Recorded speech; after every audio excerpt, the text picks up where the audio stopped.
Helping hands foundation દ્વારા તારીખ 6 ઓક્ટોબરના રોજ સપ્તરંગી નવરાત્રિનું આયોજન જીવન વિકાસ ટ્રસ્ટ ખાતે કરવામાં આવ્યું હતું. આ કાર્યક્રમમાં વૃદ્ધાશ્રમના બા દાદાઓ, અનાથ ફૂલડાઓ, મંદબુદ્ધિ બાળકો, HIV ગ્રસ્ત અનાથ બાળકીઓ, કેન્સરગ્રસ્ત બાળકો તથા દિવ્યાંગ બાળકો માટે સપ્તરંગી નવરાત્રિનું આયોજન કરવામાં આવ્યું હતું.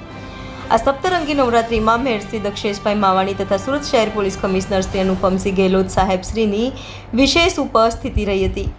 મેયર શ્રી તથા કમિશનર શ્રીએ આવા આયોજનને વિશેષ પ્રોત્સાહન આપીને વખાણ્યો હતો. હાજર તમામ ભૂલકાઓ તથા વૃદ્ધોને ભેટ સોગાદો આપીને આવકારવામાં આવ્યા હતા.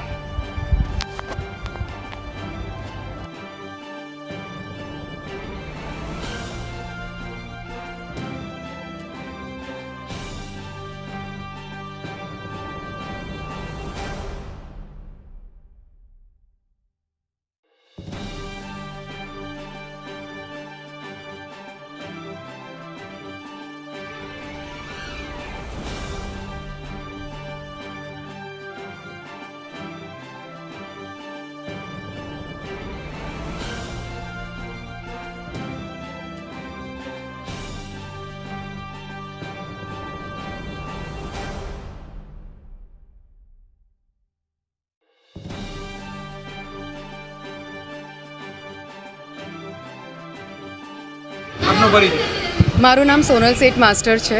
હેલ્પિંગ હેન્ડ્સ ફાઉન્ડેશન સુરત કરીને અમારું NGO છે, જેમાં અમે વૃદ્ધ બા દાદા લોકો માટે અને દિવ્યાંગ બાળકો માટે, ઓર્ફનેજ કિડ્સ માટે એવી રીતે વર્ક કરીએ છીએ શેલ્ટર હોમમાં બધે. તો આજે અમે એક સપ્તરંગી નવરાત્રિ કરીને એક ઇવેન્ટનું આયોજન કર્યું છે, જ્યાં અમે બધી ટાઈપના બાળકોને બોલાવ્યા છે. જેવી રીતે અંધ બાળકોને પણ બોલાવ્યા છે, દિવ્યાંગ બાળકોને પણ બોલાવ્યા છે, ઓર્ફનેજ કિડ્સને પણ બોલાવ્યા છે, બા દાદાને પણ બોલાવ્યા છે. બધા ઓલ્ડ એજ હોમ્સમાંથી બા દાદાને પણ બોલાવ્યા છે. અને આજે એક અનોખી તરીકેથી અમે લોકોએ એક નવરાત્રિનું સેલિબ્રેશન કર્યું છે. કેટલા લોકો અંદાજે જોડાયા છે?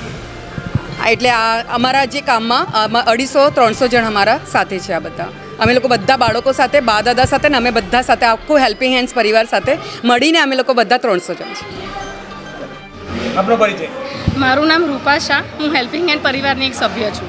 આ નવરાત્રિ પર્વમાં એક દિવ્યાંગ અને HIV ગ્રસ્ત બાળકો માટે કાર્યક્રમ ક્યાંથી વિચારવો અને કોના દ્વારા સમગ્ર આયોજન? અમારા સોનલ મેમનું એ સપનું હતું કે મારે બધા જ બાળકોનું સાથે કંઈક કરવું છે અને એમાં બા દાદા ચૂકવવા ના જોઈએ. એટલે અમે નવરાત્રિ પ્રસંગ નક્કી કર્યો કે જેમાં અમે મંદબુદ્ધિ બાળકો, HIV બાળકો, કેન્સરગ્રસ્ત બાળકો, અંધજન બાળકો, દિવ્યાંગ બાળકો અને અનાથ બાળકો, એની સાથે સાથે બધા જ વૃદ્ધાશ્રમના મા બાપો, એ બધાને જ બોલાવ્યો છે અને આજે નવરાત્રિનું સેલિબ્રેશન કરાવીએ છીએ. તમે પણ પોતે ગરબા રમવામાં મગ્ન થઈ ગયા અને જે સ્માઇલ કઈ રીતની આપી જોઈ રહ્યા હતા તમામ? દિલથી ખૂબ જ ખુશી થાય છે કે આટલા બધા લોકોના ચહેરા ઉપર ખુશી લાવી શકીએ છીએ, એનો ખૂબ જ આનંદ છે. અને અમારા સોનલ મેમનું સપનું, બધું જ સપના સાકાર કરીએ, બસ એ જ એક વિઝન છે. હું હેતલ નાયક હેલ્પિંગ હેન્ડની એક સભ્ય છું. એ સિવાય પણ ઘણી બધી સંસ્થાઓ સાથે જોડાયેલી છું. આજનું અમારું નવરાત્રિનું આયોજન એ હતું કે કેન્સરગ્રસ્ત બાળકીઓ, અનાથ બાળકો, વૃદ્ધાશ્રમના બા દાદા, સ્પેશિયલ ચાઇલ્ડ અને દિવ્યાંગોની સાથે અમારું એક સપનું હતું કે અમે એક દિવસનું નવરાત્રિનું આયોજન કરીએ, જેમાં સુરતના બધા જ અધિકારીઓ અમારી સાથે જોડાઈ અને એક આનંદનો ઉત્સવ સપ્તરંગી નવરાત્રિનું અમે આયોજન કર્યું છે. જેમાં સુરત શહેરના પ્રથમ નાગરિક એવા મેયર દક્ષેશ માવાણી સર બી હાજર રહ્યા છે, CP સર હાજર રહ્યા છે, DCP ઝોન 5 બારોટ સાહેબ પણ હાજર રહ્યા છે. એ ઉપરાંત દરેક કોર્પોરેટરો, દરેક પદાધિકારીઓએ અમને ખૂબ જ સહકાર આપ્યો છે.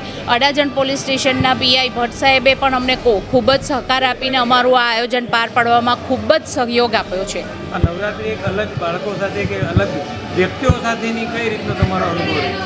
અમારો અનુભવ તો એવો છે કે અમે અવારનવાર આવા આયોજનો માટે વિચારતા હતા, દરેકની સેવા કરતા જ હોઈએ છીએ, પણ આ પર્વ આવ્યું અને અમને એવો વિચાર આવ્યો કે મોટા આયોજકો મોટું આયોજન કરે છે, જ્યાં આ બાળકો તો જઈને નવરાત્રિનું માણી નથી શકવાના.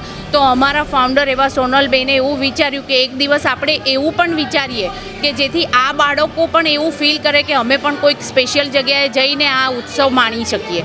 એના માટે સમગ્ર આયોજન કર્યું છે.